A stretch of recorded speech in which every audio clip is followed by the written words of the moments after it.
that doesn't suck. Let me see this. Is that better?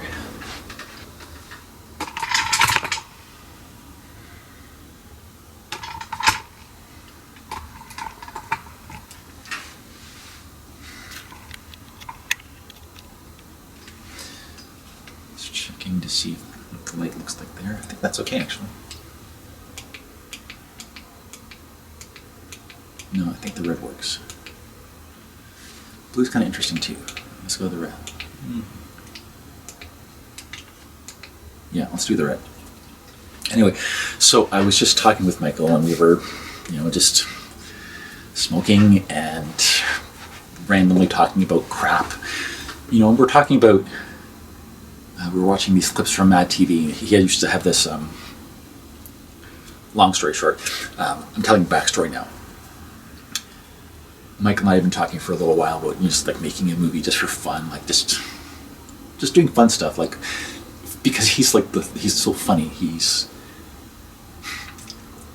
has such a quick wit, and he just comes up with these wild things, and it's like watching characters from Mad TV. And I kept telling him, like, if you just film yourself and put it out there, like, people are gonna love you because you're just so funny.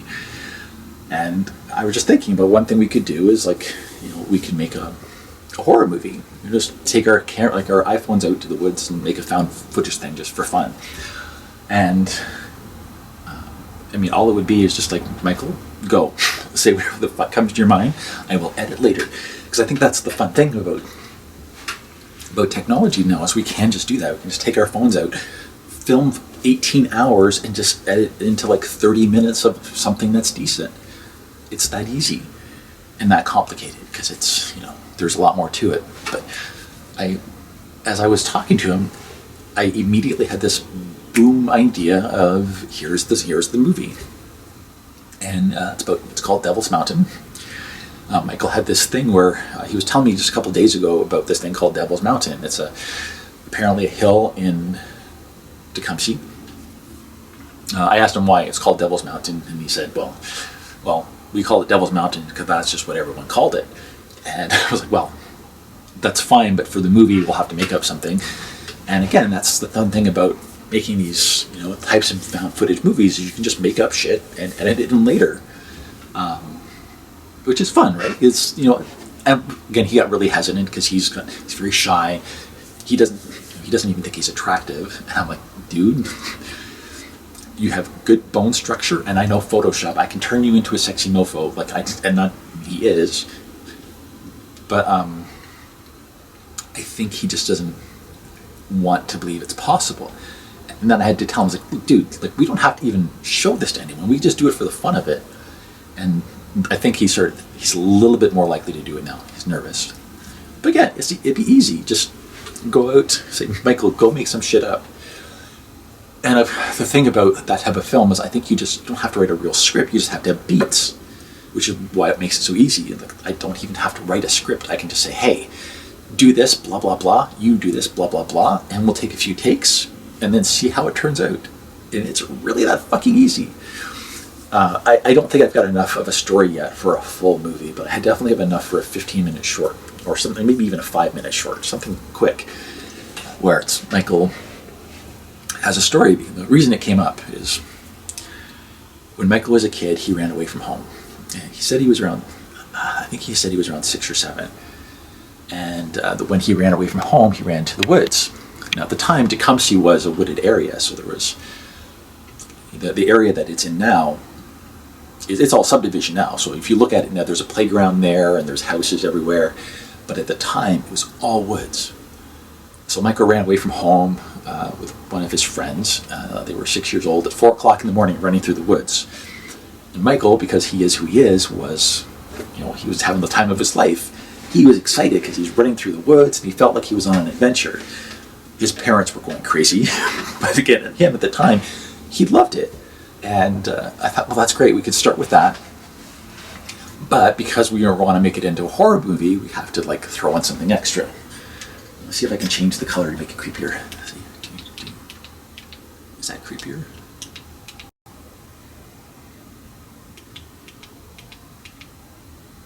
Maybe that's creepy. Anyway, so here's the story that Michael told me.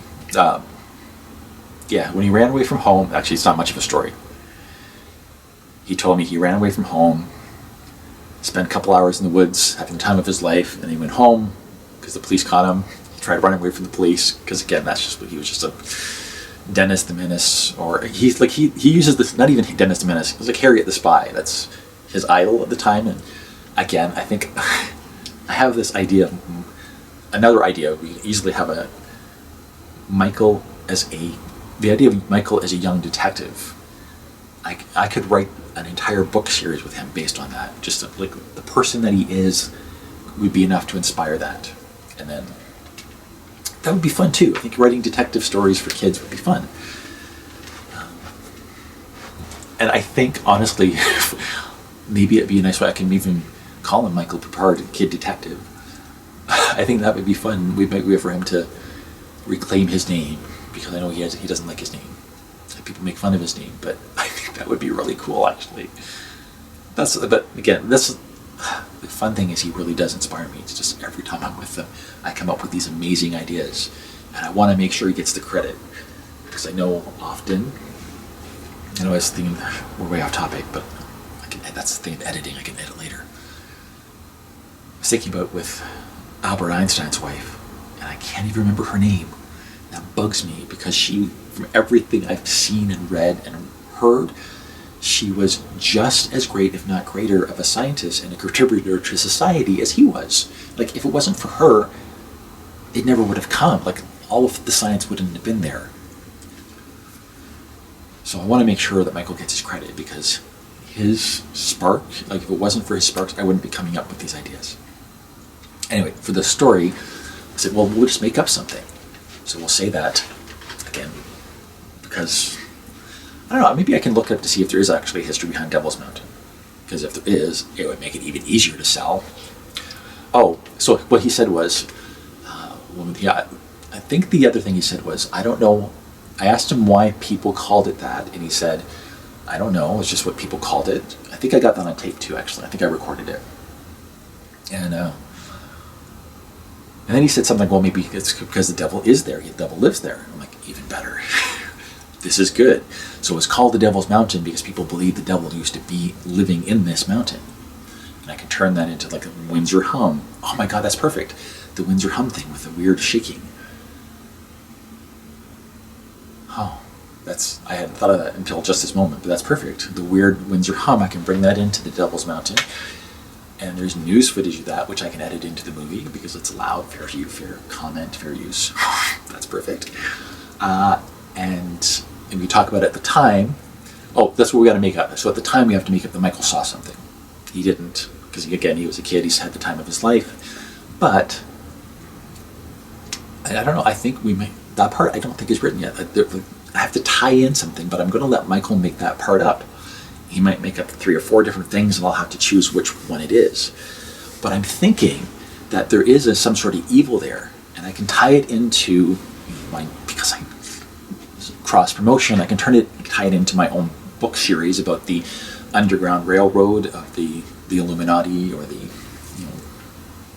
how they're preparing for activation. Oh yeah, that's perfect. Actually, I can tie it into activation. I can literally make it in, I can tie it into everything, make shared universe. That's perfect. And then cross promotion with everything else. But again, off topic. So we have to make up something. He saw something, blah, blah, blah, something about the devil there. And then I want to I need a scene that's creepy, and I don't have any money for special effects, really. I don't have any knowledge of special effects. So I'm thinking just casting, just getting that's what they do for found footage. They don't use a lot of special effects. And when they use special effects, they usually look shitty unless they have good budget. So I could just have a creepy child standing off in the distance, and then have them do something, act creepy. And I think all I'd have to do is say, child, act creepy, do creepy things. I mean, it would be ideal if I could just get like a whole bunch of kids to come up and act crazy. That would be fun. But I don't know if I've got...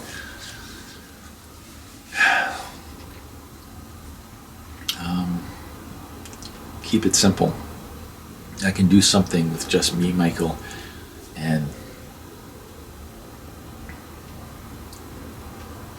it'd be nice if we could have like one other person who can act as a creepy person. What I'm hoping is, if we have Michael do all the things that happened to him as a kid, and then we can talk about how Devil's Mountain used to be a forest, but everything had been removed and is now this subdivision. I mean, this is perfectly straight out of Poltergeist. Straight out of Poltergeist, like where it's like instead of, not straight out of Poltergeist, it wasn't, but maybe I could turn that in. That maybe there is some sort of indigenous background to Devil's Mountain. Now, knowing the area, realistically, Devil's Mountain is probably just a trash heap. That's really most likely what it is. The other hill we have here, we have another hill called Suicide Hill. We have fun names for hills here, I guess. But Suicide Hill, it was called Suicide Hill at the time because one side was for tobogganing and the other side was wooded. And it was all trees. And it was called Suicide Hill because it was suicide to ride your toboggan down through the trees. It wasn't for any other, like, it wasn't that people committed suicide there at all. It was literally like, don't be stupid. Go down the right side, don't go down Suicide Hill. You know, that's actually a fun story, now that I think of it. So, again, like, there are two sides. The side that everyone went down it was a nice, slow toboggan hill. And the kids from the area would go there. I could make it really creepy. Oh my god, I could make it really creepy. All I have to do is go through the villages. That area is fucking creepy. We just need creepy kids. Or a creepy person. I could also, anybody creepy. Oh, I don't know if Brent could be creepy. That would be fun if we could get Brent to be creepy, but...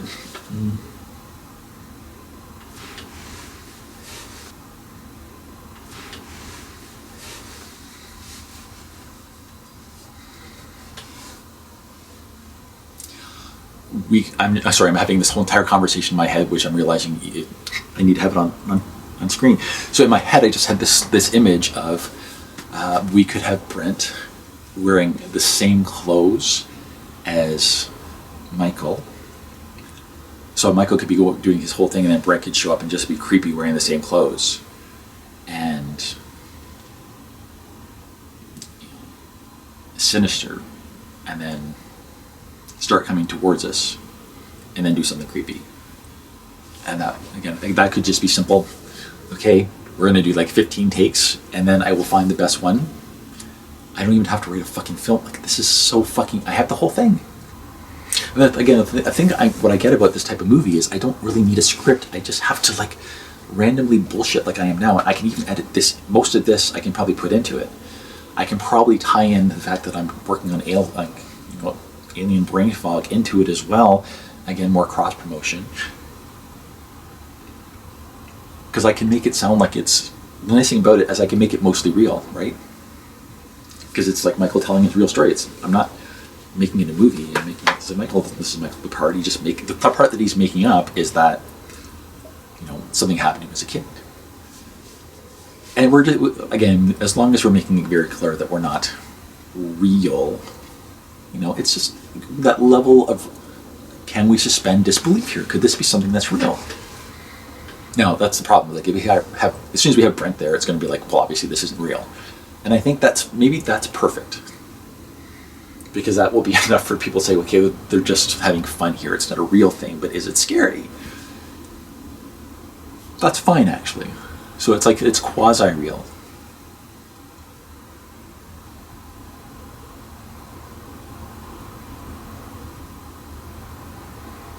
And I honestly don't think I'll have to do even much research. I could just say, Brent, here's a couple things I want you to talk about. Talk about the evil underneath. Randomly make up shit. Pretend you are... Oh, shit. Who could he pretend to be? I could show him that scene from Lost Highway. I'm thinking of... Oh, what's his name? Robert something. The killer. The guy that was really a real killer. The guy with a white face, when he's like, I'm calling you from your house right now. That scene. That's what if I can get something like Brent to say something like that. I'm calling you from your house.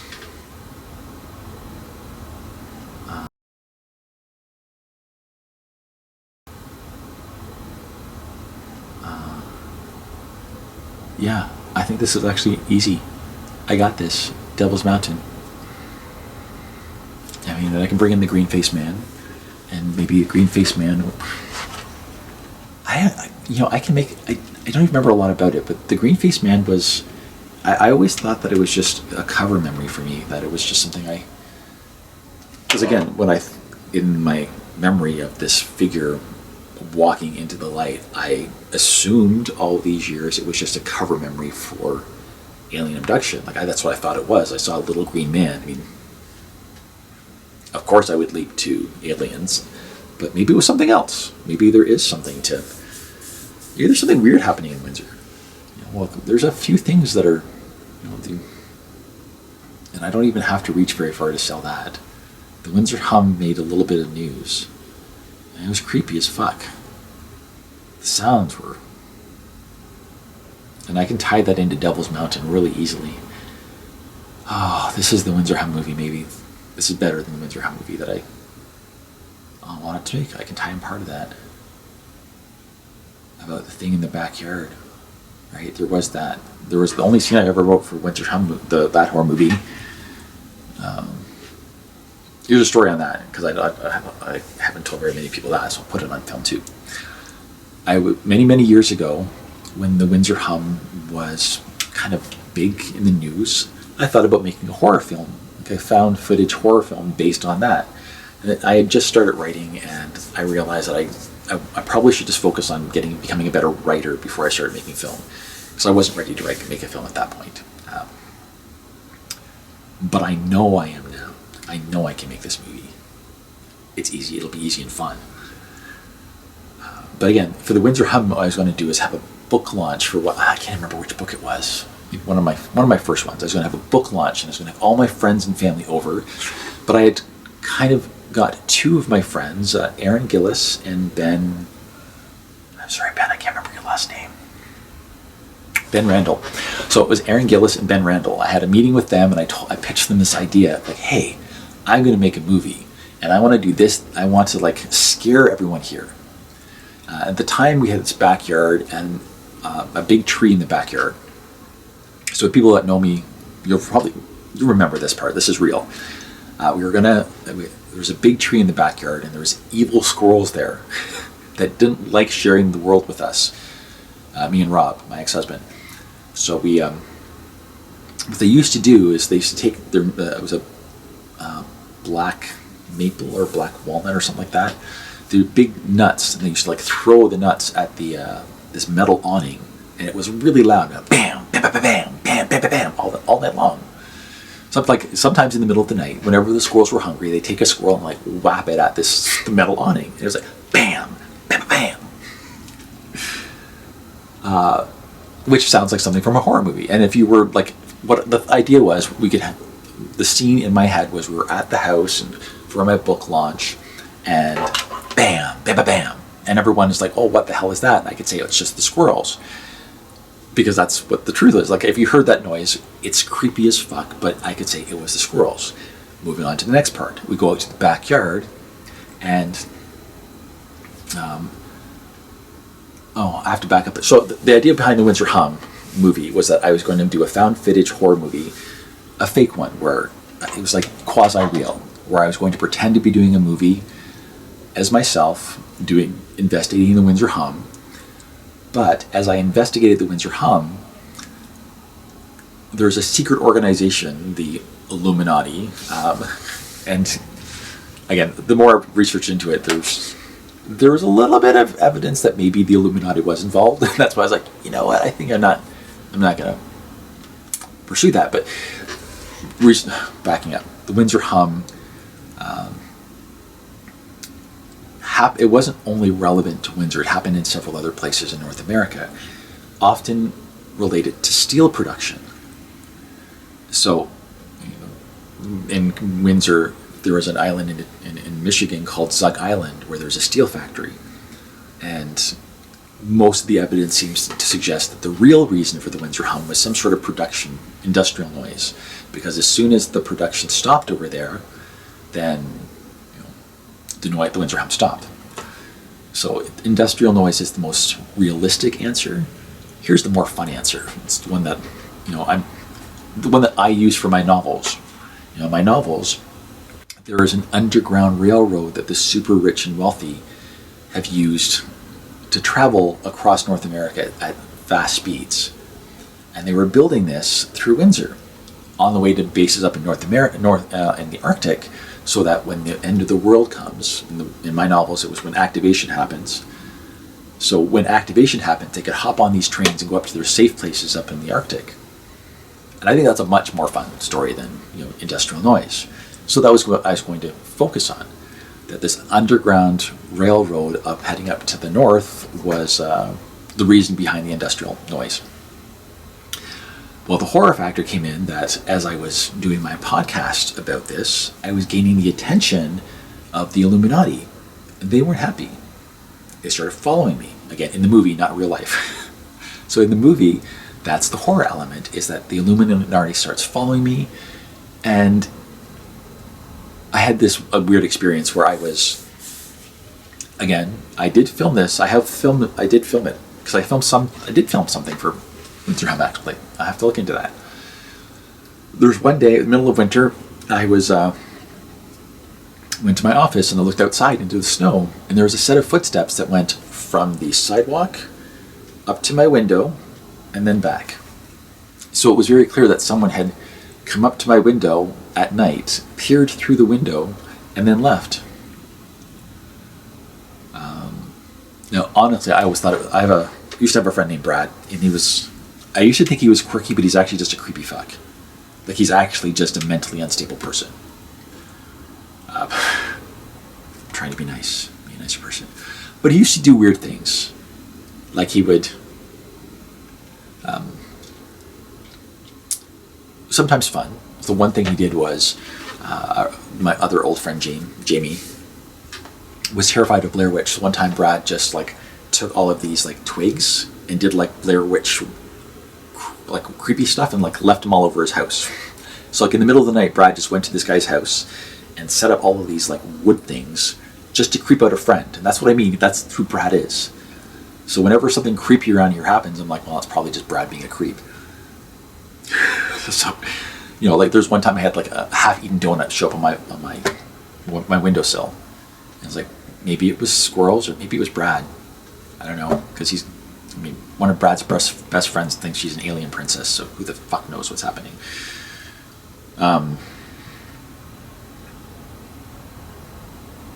Anyway, Brad's a little weird. So I always thought that it was just Brad, but I could sell it as the Illuminati. And then I thought, well, here's another easy scene. I'm in my office filming, and I'm like, oh, there's a car across the street, and I make it a black car, just sitting there. I have somebody in the car just staring at me. And then I can as I go at the front door, approach the person, hey, can I help you? They leave. I could even do that. Maybe I can change it now. I can be on my balcony. It's just like this, and hey, there's somebody watching you. Flip the phone around and just have somebody there. Maybe I just need someone to show up to do that. I'll find some friend.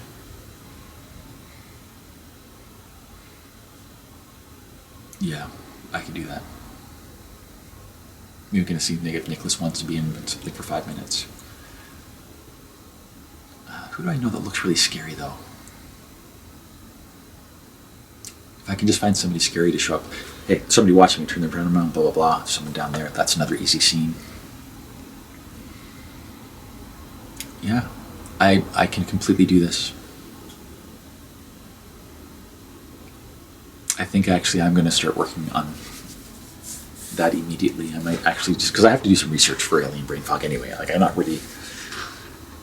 I'm not really ready to start commenting on things that I have to read. I don't understand systemic racism enough yet to comment on it, so I have to actually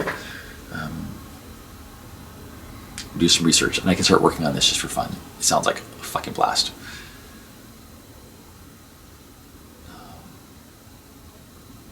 Yeah, that'll be fun, actually. I could actually just make it the last section of alien brain fog. I could do that, but I think alien brain fog needs to be itself, and I think I should. try to be as scientifically feasible as possible. I don't want to conflate it. I don't want to mess it up. I don't want to. I think the subject in alien brain fog is serious enough that I shouldn't fool the audience. I should try to be as straightforward as possible. But with a fake movie, like a horror movie, and again, like selling it as a horror movie, not a documentary.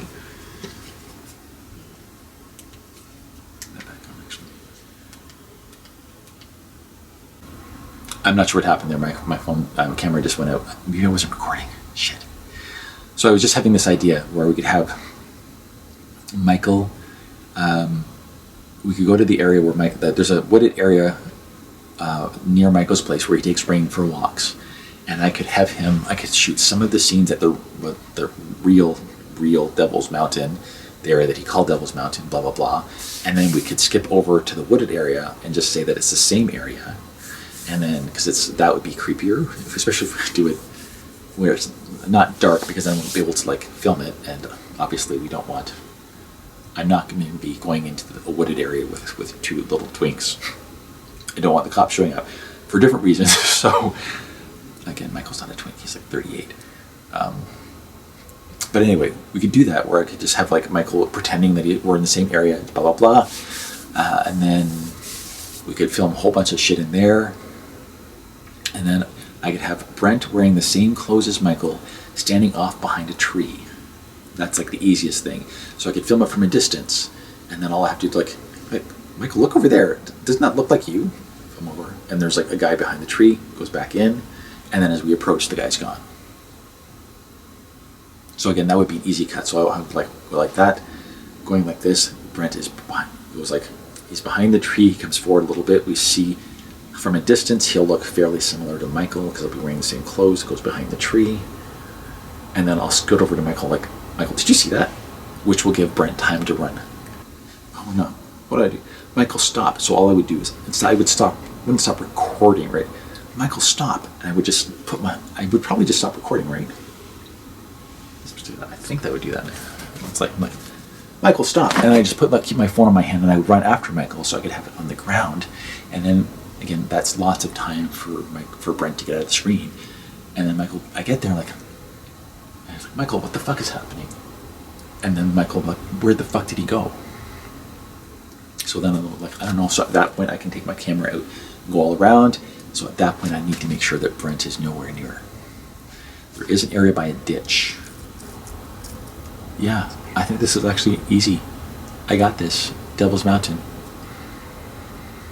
I mean, I can bring in the green-faced man, and maybe a green-faced man.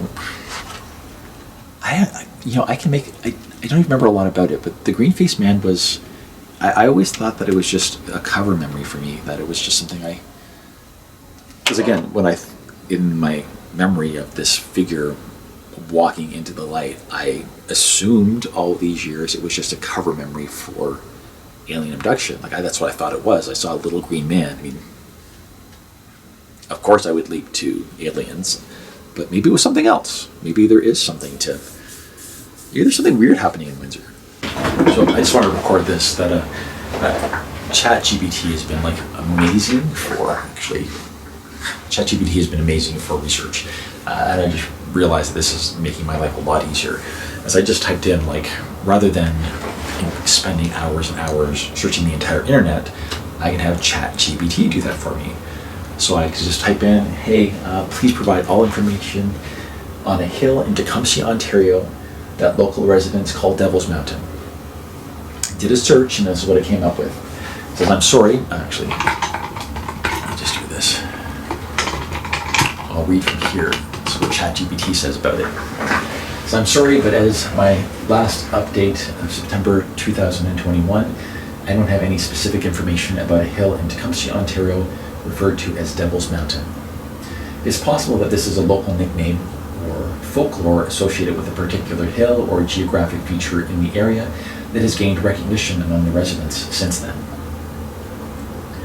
To gather accurate and up-to-date information about Devil's Mountain or any local trade landmarks in Tecumseh, I recommend reaching out to the local community, historical societies, or regional tourist offices. And that's the entire movie. I could just reach out to them and say, hey, do you know about Devil's Mountain? The entire thing. They can provide you with the most recent details, including the origins of the names and any relevant historical or cultural significance associated with the location. Additionally, online forums or social media groups focused on the Tecumseh area might be useful resources for connecting with residents who are familiar with the hill in question. So, ChatGPT, what information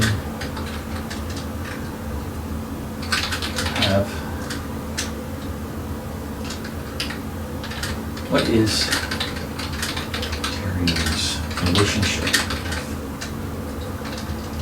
history with unidentified flying saucers? Again, this makes it so much easier.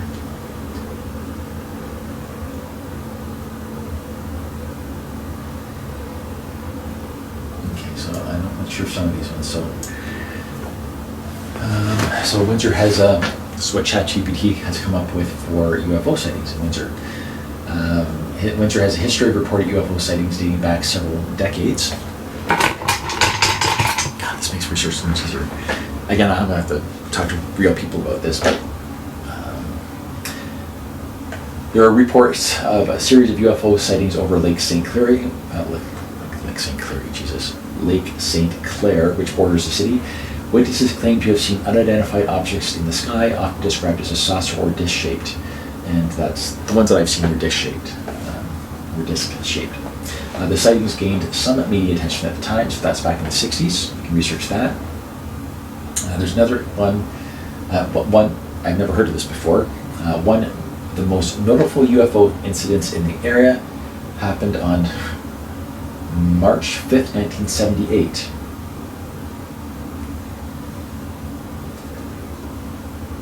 So I would have been in Windsor at this time. I'm pretty sure. I think I might have been. When did Elvis die? Let me just check. When did Elvis die?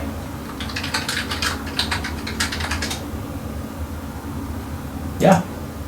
So I think it was the year after Elvis died that we moved to Windsor.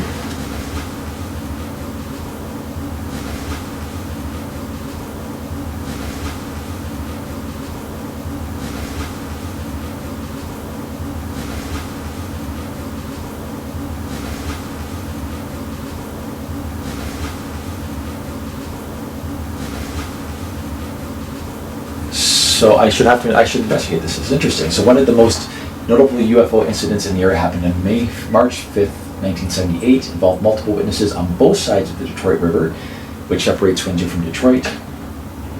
Witnesses reported seeing a large triangular-shaped object with lights hovering over. I've never heard of this before. I've never seen a triangle-shaped one before. The incident was investigated by the Mutual UFO Network, MUFON, and remained a well-known case among UFO. Why have I never heard of this case before? I mean, to be clear, I probably have never heard of it before because I've never really researched it before. It's not that it's probably not a secret, it's just that I've never researched it before. First thing it says is it says, apologize for my confusion, but as an AI language model, my responses are generated based on a mixture of licensed data and human trainers, blah, blah, blah. I have not been directly trained on specific official MUFON reports, and I don't have real-time access to current UFO sightings for up there, which is fine. I can provide you with a general overview of the March 5th, 1978 UFO incident that occurred in Detroit, Michigan, and Windsor, Ontario, based on publicly available information. So apparently, date and time, it says the incident took place on, let me take a picture of this actually.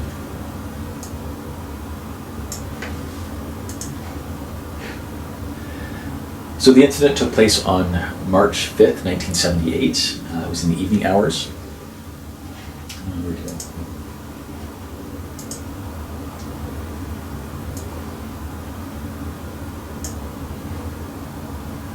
go? Witnesses reported seeing a large triangular-shaped craft with lights hovering in the sky. The object was described as having red and green lights and was estimated to be 150 to 200 feet in length.